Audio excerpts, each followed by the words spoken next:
திருக்குறள் சிந்தனை.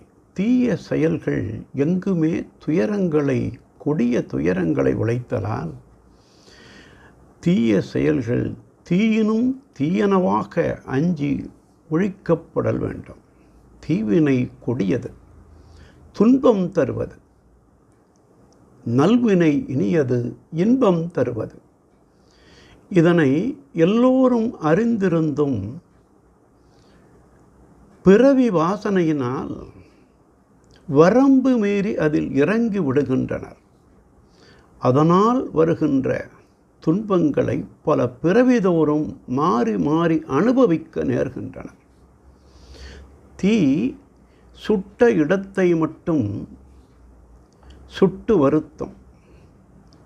தீவினை உயிரை சுட்டு துயரத்தை மிகுதிப்படுத்தும்.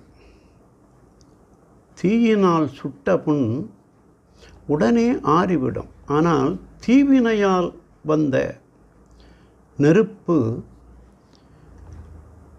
பிறவிதோறும் உடன் தொடர்ந்து சென்று பல துயரங்களை உழைத்து நிற்கும்.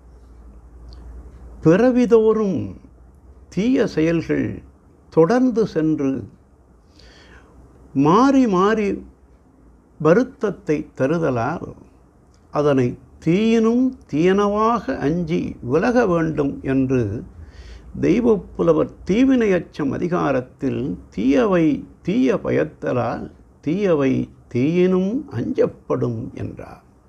நாளையும் சிந்தி.